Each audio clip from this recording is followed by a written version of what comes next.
Good morning and welcome to the November meeting of the Campaign Finance Board. The first item on our agenda is the approval of the minutes from October 17, 2019. I'll move their approval. Is there a second? Second. All those in favor? Aye. Opposed? Abstention? Motion carries. The next item on our agenda is my report. So the board welcomes the passage on November 5th of ranked choice voting for all municipal, primary, and special elections. The board has long supported adoption of this reform in order to avoid costly, low turnout runoff elections. Ranked choice voting allows voters to rank candidates by their preference and allows the winner of those elections to achieve an outright majority of voter support. As a result of the Queens District Attorney election result, Melinda Katz will be vacating the Queensborough President office, and a special election will be called to fill it in early 2020. The CFB is preparing to administer the Public Matching Funds program for that special election and the primary and general elections that will follow. Following this month's election, the board asked the City Council to close gaps in the city's disclosure requirements for municipal ballot initiatives. Current law covering groups that spend money supporting or opposing ballot initiatives does not require them to disclose their contributors to the CFB. Current law also does not require groups to include the paid for by notice required for independent expenditures directed at candidate campaigns.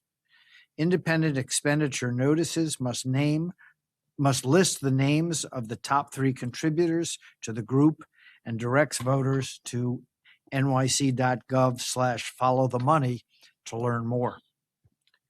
None of this is required for groups spending on municipal ballot initiatives. As Executive Director Lopez said in our release, New York City has the country's strongest disclosure requirements and resources for independent expenditures. Unfortunately, our law has a blind spot when it comes to ballot proposals. We are very pleased to see news reports that Councilmember Brad Lander plans to introduce legislation on this matter, and we urge him and the rest of the council to fix these gaps. I'll now turn to our Voter Assistance Advisory Committee Chair, Naomi Zouderer, for her report. Thank you, Chair Schaefer. Since we last met, more than 700,000 New York City voters cast a ballot in the 2019 general election. This was the first time in state history that voters were able to vote early, and more than 60,000 city voters cast a ballot during the 9 days that early voting sites were open.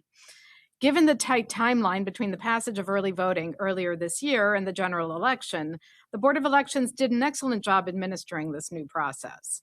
We anticipate even more people to vote early in the 2020 presidential primary in April of next year, and this was a good opportunity to work out the kinks before that very high-profile vote. In addition to voting for public advocate and Queensborough president, New Yorkers passed 5 ballot initiatives this fall, including one that will have a profound impact on future primary and special elections in the city. As the chair mentioned, ranked choice voting refers to a style of election where voters rank the candidates in their order of preference rather than selecting just one candidate. Proponents say ranked choice voting encourages candidates to campaign in a more positive fashion and discourages attacking opponents. Ranked choice voting allows voters to express their views at the polls more fully, particularly when there is a crowded field of candidates. The Voter Assistance Advisory Board and the CFB's NYC Votes voter engagement initiative will be working on how-tos and explainers that help voters better understand this new voting format. The Voter Assistance Advisory Committee will hold a public hearing in early December to discuss our plans to reach and empower voters, particularly naturalized citizens and youth voters in the 2020 elections. We hope you will join us for this important discussion. And with that, I will turn it over to Executive Director Amy Lowe-Prest for her report. Thank you.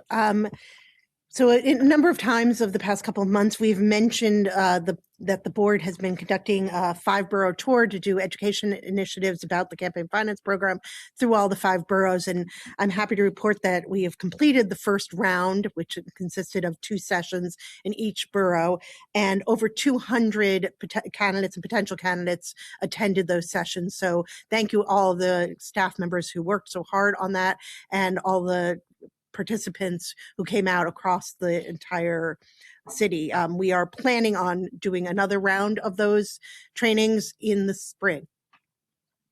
Also, on Monday, the City Council's Government Operations Committee is holding a hearing to talk about the early voting process, to which the CFB will be providing some testimony.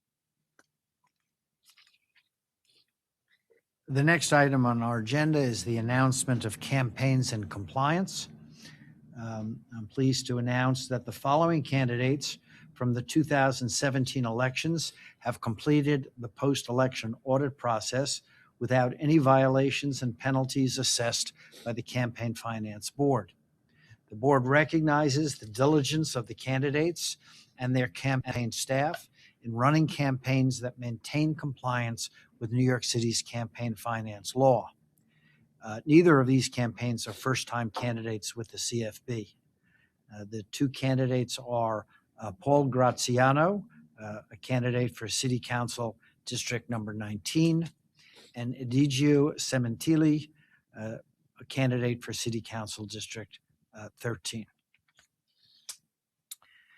The next item on our agenda are appearances by 2 candidates who wish to contest proposed penalties and/or repayments. The first candidate is Thomas Lopez Pierre. Would persons connected to that campaign please have a seat at this table, and the CFB staff will take their seats at the other table. And ma'am, if you could just press the press the button so it starts. Yes. Okay. And please introduce yourself. Sandra Mopruce, treasurer. Thank you very much. So just briefly how we proceed is I will ask the CFB staff to just make a very brief introduction that just tees up the issues for consideration. It's not really an argument, just to make clear for the record what it is we're discussing. Then I'm going to ask you to make your presentation. There may be some reply by the CFB staff, or there may be some questions by members of the board. I'll give you a final chance to wrap up, and then we'll go into deliberations. And then when we come back a little bit later from deliberations, we'll announce our decision. Okay? Okay. All right. Would you like to start? Sure. Good morning, Chair Schaefer, members of the board, Executive Director Loprest, Ms. Mopruce. My name is Bethany Persky, Deputy General Counsel for the CFB, and with me is Sauda Chapman, Director of Audit. Before the board is the matter of Thomas Lopez Pierre, a candidate for City Council District 7 in the 2017 elections. Mr. Lopez Pierre was a participant in the program and received $99,180 in public funds. CFB staff is recommending that the board find that the campaign committed the following violations: failing to report transactions, failing to demonstrate compliance with cash receipts reporting and documentation requirements, failing to demonstrate compliance with reporting requirements for receipts, making cash expenditures greater than $100, maintaining a petty cash fund greater than $500, failing to demonstrate that spending was in furtherance of the campaign, converting campaign funds to a personal use, and making impermissible post-election expenditures. CFB staff is also recommending that the board find the campaign owes a public funds repayment due to a qualified expenditure deficit. The campaign contests the recommended violations, penalties, and public funds repayment. Thank you. Ms. Mopruce, the floor is yours. Okay. I'd like to start with a prepared statement that I've made. After attending the training session in the spring of 2016, I raised concern to the candidate on how much work was involved in being treasurer and my lack of experience. I made it very clear to the candidate that because I had a full-time job, that I would need his assistance and guidance. However, he assured me that the responsibility to be treasurer would be minimal and manageable. I also worked very closely with his campaign liaisons, Hannah Egerton and Stephen Poloff, to make sure everything was done correctly and on time.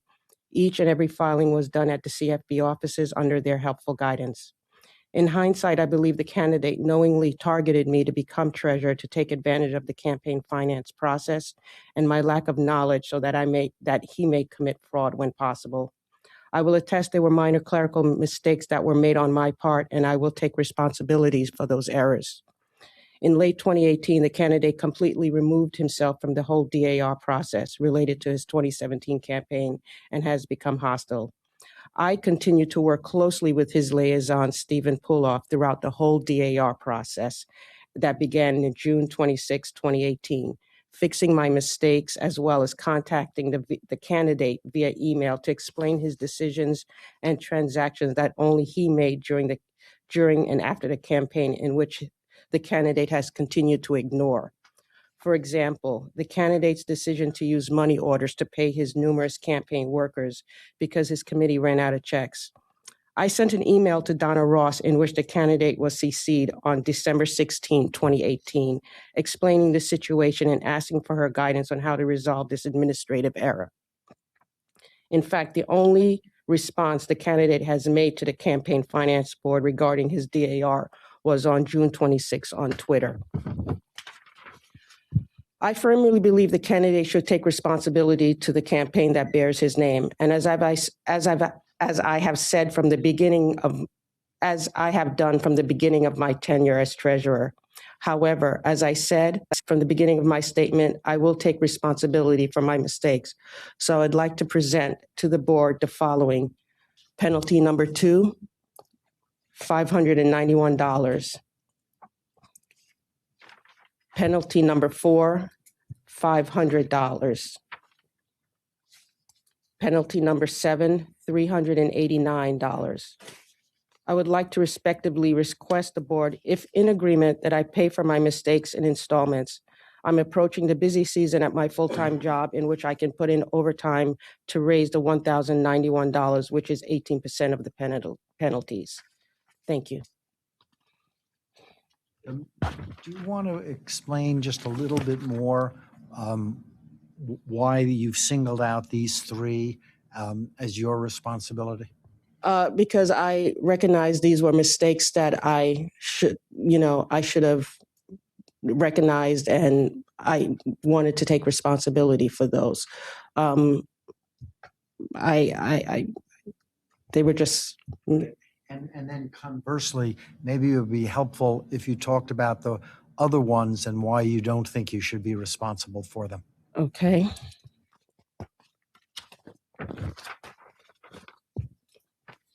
Okay, so number 3, failing to demonstrate compliance with cash receipts and reporting the documentations required.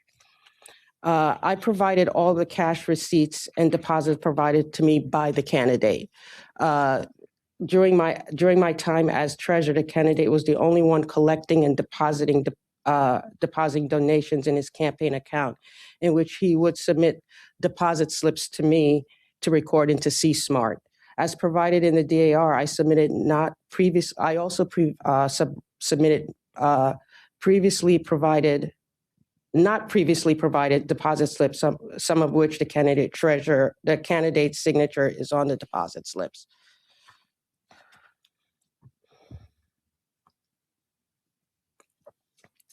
Uh, 5 and 6.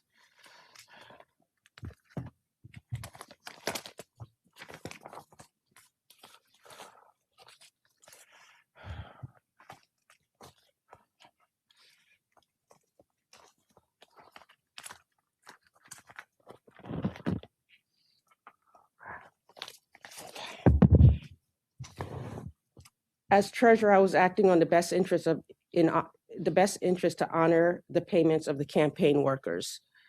The day after the election was very fast-paced and chaotic. I gave the CFB all the money order copies that was given to me by the candidate. During the confusion, paperwork have been lost and/or in the possession of the candidate, who continues to refuse to respond to numerous emails. Also, due to the large number of workers who has to be paid, the committee ran out of checks. checks. Per attached, last checks were 1096 in the amount of $47.83, which was entered in C-Smart on September 14, 2017, and cleared the bank on September 18, 2017. This is to support the statement that my statement that we supplied money orders because the committee ran out of checks. 6. And number 6, maintaining petty cash greater than $500. I sent an email to Donna Ross on 12/16/2018. I informed the CFB that I was instructed by the candidate to obtain money orders for the purpose to pay campaign workers for their work on the days and weeks leading to election day. Because of the large number of campaign workers the candidates hired, we eventually ran out of checks and wanted to pay the workers on a timely basis. I explained to Mr. Ross that was an administrative mistake and how I can fix it. Per her guidance, I provided the copies of the money orders and signed timesheets for all the workers. The candidate was the only one who had direct relationship with his workers, interviewing, hiring, working alongside them, and eventually forwarding to me their timesheets for their payment of services rendered. He was included in the 12/16 email to Ms. Ross and has continued to refuse to provide his explanations for using money orders. And 9. Okay. Number 9, making impermissible post-election expenditures. The campaign worker, Angel Sepulveda, there was a clerical error in which $62.52 was not reported. For campaign workers, Nathan Baker, ID number 1961, and Danielle Alvarez, ID number 1966, it was entered into C-Smart. ID number 1777, the candidate paid for lunch for his treasurer and campaign manager on election day. ID 1804 and 1805, candidate traveled to and from his storage facility to remove horses that held his campaign posters on election day at the various polling sites and to close his storage space. ID 1404 was an election day campaign worker. ID number 1978 was an election day campaign worker. TD Bank ID 1988 was an overdraft incurred for payments on 9/15/2017 regarding paying campaign workers. ID number 1972 was a campaign worker and whose timesheet was lost and was noted in C-Smart at the time of the DAR. As for the highlighted post-election expenditures made by the candidate, due to the fact that the candidate had a debit card, he was able to make unauthorized post-elections day transactions without my knowledge. As treasurer, I didn't approve the transaction. The candidate is exclusively liable for these penalties. Thank you very much. Would you like to respond, Ms. Persky? Yes, I'll just briefly note that the CFP contact records support Ms. Montpruse's account that she has been in constant contact with us, trying to ensure compliance. And I have in particular a contact record from November 13th, 2018, between Mr. Lopez-Pierre and his candidate services liaison, where they discussed the substantial qualified expenditure deficit. This was in response to the initial documentation request. And at that time, the candidate stated that he no longer wanted to be involved with the CFB. The only thing he cared about was receiving public funds and would be focused on fundraising for 2021, was not concerned with 2017, and was relying on his treasurer to handle it. Okay. Just, had you worked with the candidate before you agreed to become treasurer? No. I met him at a political event, and he was looking for and then he told me he was running for city council and he was looking for a treasurer, and I believed in his work he wanted to do for affordable housing in his district, and I decided agreed to volunteer to be his treasurer. What is your full-time job? I work at New York, an insurance company, as an administrative assistant. And Bethany, can you just for the record, because I know that Ms. Press was working from the original notice, and so the numbering Yes, is the slightly off. So numbering if of the you could just violations. clarify that for the board, so that, because one of the penalties from your response had been cleared up, and so the numbering is slightly off. So I just want Ms. Persky to just clarify for the board which ones you were talking about. Okay. So, okay. Sure. So there are 8 alleged violations in total. Number 1, failing to report transactions. Number 2, failing to demonstrate compliance with cash receipts reporting and documentation requirements. Number 3, failing to demonstrate compliance with reporting requirements for receipts. Number 4, making cash expenditures greater than $100. Number 5, maintaining a petty cash fund greater than $500. Number 6, failing to demonstrate that spending was in furtherance of the campaign. Number 7, converting campaign funds to a personal use. Number 8, making impermissible post-election expenditures. So would you convert those numbers? So Ms. Monperus said that she was conceding 2, 4, and 7, or at least some portion of those. Could you convert those numbers to what our memo shows the numbers to be? I believe that would then correspond to 1, 3, and So it's the and, well, one not failing to 7, it's report maybe part of transactions. 6. Right. Just so we can get clarification. yes.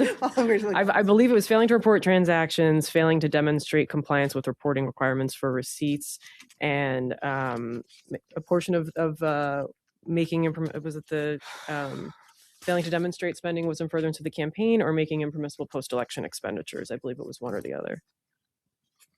I think it was failing to demonstrate that spending was in furtherance. It's just Is that part of correct? that. Okay, so that's 6.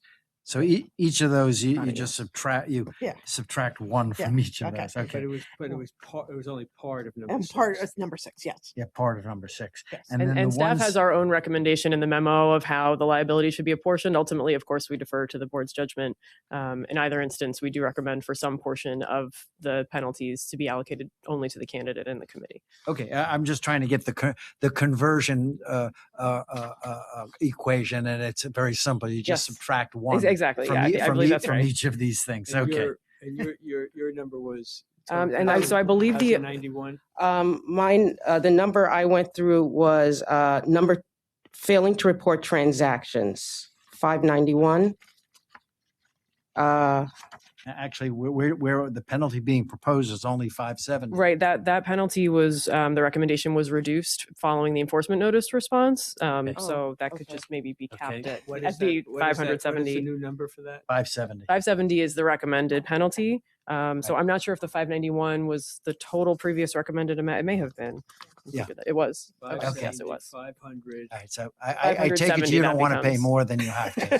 So we'll Okay, failing to report 570. 570. Okay, And then the next one was Well- 500. That was number 3, number failing to 3. demonstrate compliance. Yes, with which is the reporting entire amount. requirements. Okay. And then the next one on our chart is number 6. But not the whole. So this- I and have that 300 year was 389. Yes. Okay. Okay.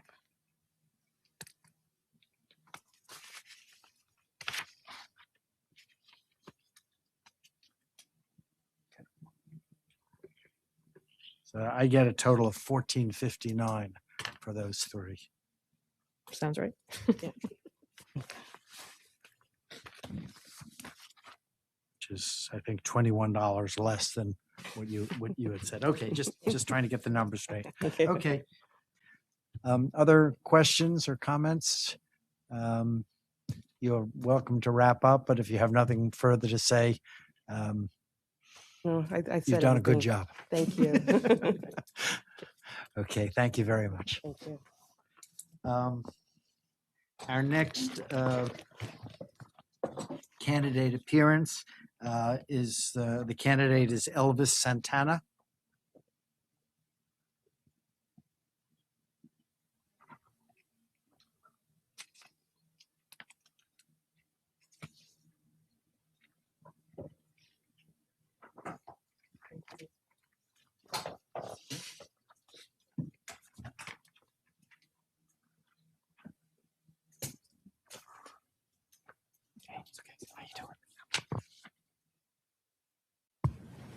go.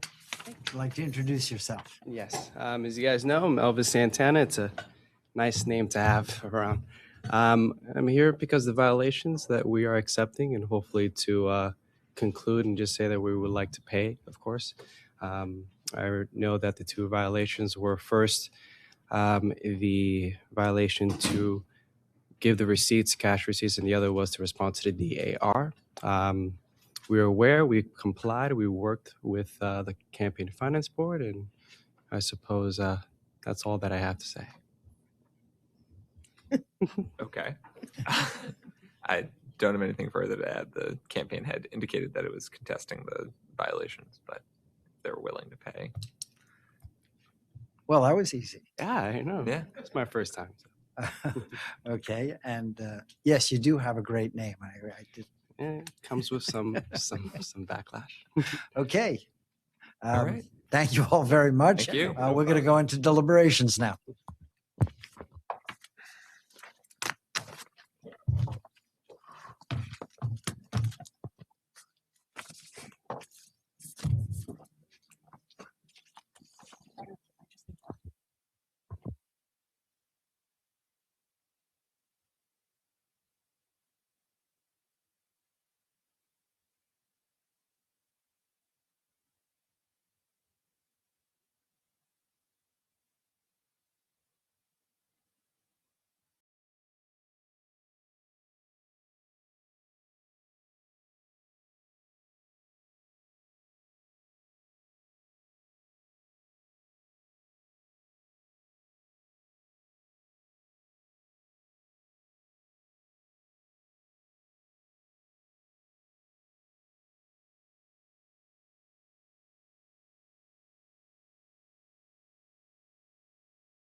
All right.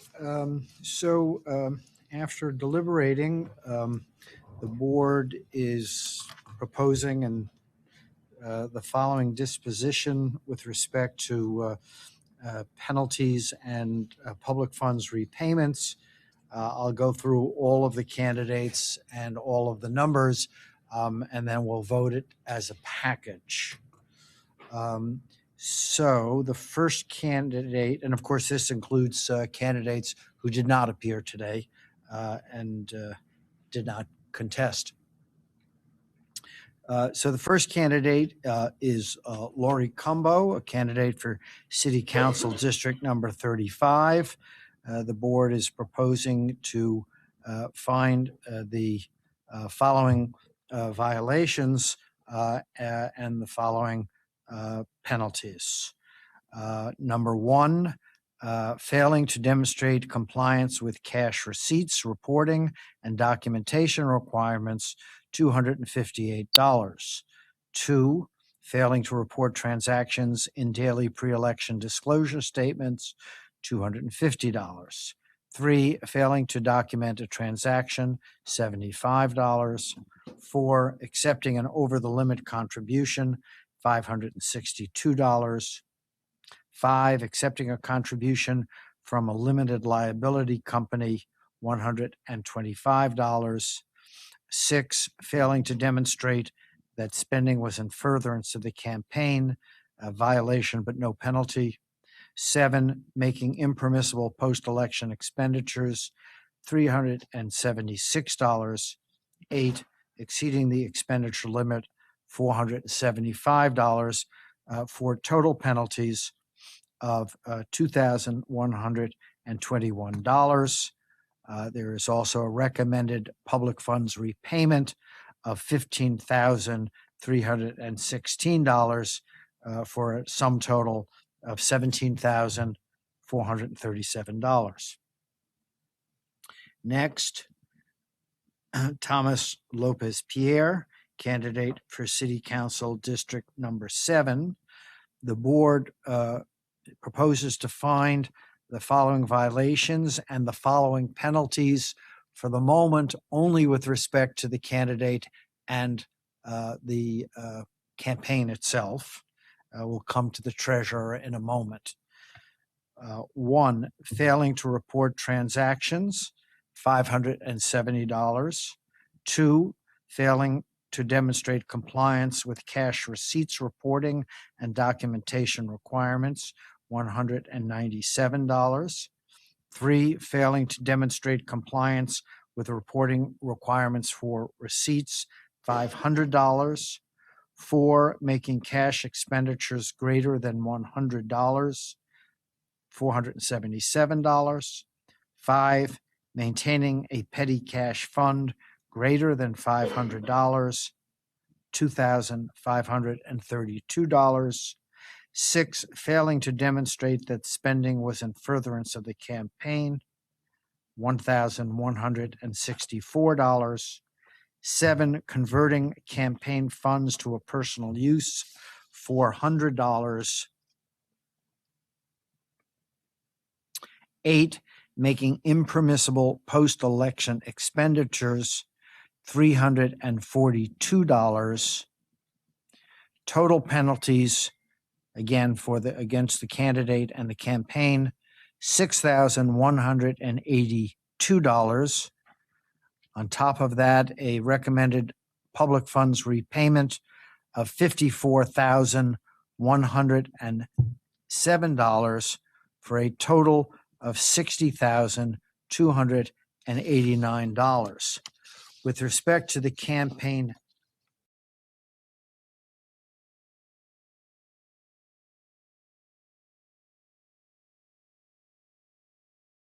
for the following penalties.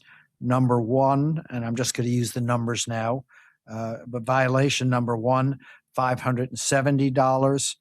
Violation number three, $500.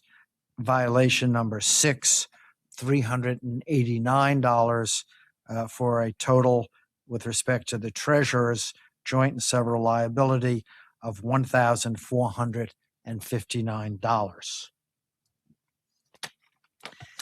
Next, the campaign of Chris Miao, a candidate for City Council District Number 38. The board is proposing to find the following violations and impose the following penalties. 1, accepting over the limit contributions, $6,562. 2, failing to demonstrate that spending was in furtherance of the campaign, $1,250. 3, failing to report transactions, $609. 4, filing late disclosure statements, $500. 5, accepting a contribution from a limited liability company, $307. 6, failing to demonstrate compliance with cash receipts reporting and documentation requirements, $217. 7, failing to provide bank statements, $50, for total penalties of $9,495. I'll note with respect to that campaign that the campaign is owed, or what's due to the campaign and further public funds payments is $47,978. The recommended penalties will be deducted from that payment. Next, candidate Felix Ortiz, a 2017 candidate for City Council District 38. The board proposes to find the following violations and impose the following penalties. 1, failing to provide a bank statement, $100. 2, failing to demonstrate compliance with cash receipts reporting and documentation requirements, $142. 3, failing to report transactions in daily pre-election disclosure statements, $250. 4, failing to document transactions, $350. 5, failing to demonstrate that spending was in furtherance of the campaign, $934. 6, making impermissible post-election expenditures, $141, for total penalties of $1,917. Next, candidate Kamala Payne Hanks, a 2017 candidate for City Council District 49. The board proposes to find the following violations and impose the following penalties. 1, filing a late disclosure statement, violation and no penalty. 2, accepting contributions from corporations, $1,000. 3, failing to demonstrate that spending was in furtherance of the campaign, $329, for total penalties of $1,329. Next, Felix Perdomo, a 2017 candidate for City Council District Number 14. The board proposes to find the following violations and impose the following penalties. 1, failing to demonstrate compliance with cash receipts, reporting, and documentation requirements, $786. 2, failing to demonstrate that spending was in furtherance of the campaign, $500. 3, making cash expenditures greater than $100, $100. Total penalties, therefore, of $1,386. I note that the campaign is due additional public funds payment of $18,000. The amount of the penalties will be subtracted from that public funds payment. Finally, candidate Elvis Santana, the 2017 candidate for City Council District Number 17. I think Mr. Santana is here. I want Mr. Santana to know that we have rejected your offer to pay the entire amount, have decided to cut it. So I assume you'll have no objection. Oh, he left. Oh, I thought he was here. Well, He was here, but he left. okay. Well, No, it's all right. I thought I could give him his Thanksgiving Day news, but apparently not. And so with respect to Mr. Santana, the board proposes to find the following violations and impose the following penalties. 1, failing to demonstrate compliance with cash receipts, reporting and documentation requirements, violation but no penalty. 2, failing to respond to the draft audit report, $500 for total penalties of $500. So that's our sum total of proposals. I'll move the adoption of those findings and penalties and repayments. Is there a second? Second. All those in favor? Aye. Opposed? Abstention? The motion carries. All right, we have a couple other brief items of business before we conclude today's meeting. So, Amy, why don't you explain the next 2 or 3 items? This, as the chair mentioned, the staff is recommending public funds payments for 2 candidates in the 2017 election. Chris Mao, we are recommending a total payment of $47,978 less the penalties that the board just voted on, for a total payment of $38,483. For candidate Felix Perdomo, the staff is recommending a payment of $18,000 with subtracting the penalties the board just voted on, a total payment of $16,614. I move the approval of those public funds payments. Is there a second? Second. All those in favor? Aye. Opposed? Abstentions? Motion carries. Next, the staff is recommending that the board dismiss complaints again that were filed in the 2017 election. 1 against candidate Lori Cumbo, candidate for City Council District 35, and the second for a complaint against candidate Camilla Payne Hanks, who is a candidate for City Council District 49. The staff recommends that the board dismiss both of these complaints. Okay, I move the dismissal of those complaints. Is there a second? All those in favor? Aye. Opposed? Abstentions? Motion carries.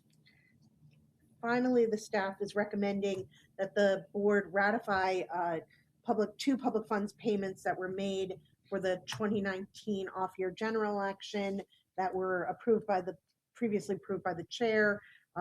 Both of the payments went to candidate Farrah Lewis. One was a payment on October 21st of $570. The second was a payment on October 31st for $1,636. Okay, I move the ratification of those payments. Is there a second? Second. All those in favor? Aye. Opposed? Abstention? The motion carries. All right, I'll now make a motion that we go into an executive session to discuss pending litigation and other matters. And since we'll have nothing to report back on, I'll combine that with a motion to adjourn. Is there a second? Second. All those in favor? Aye. Aye. Opposed? Abstentions? Thank you very much. We're done for today.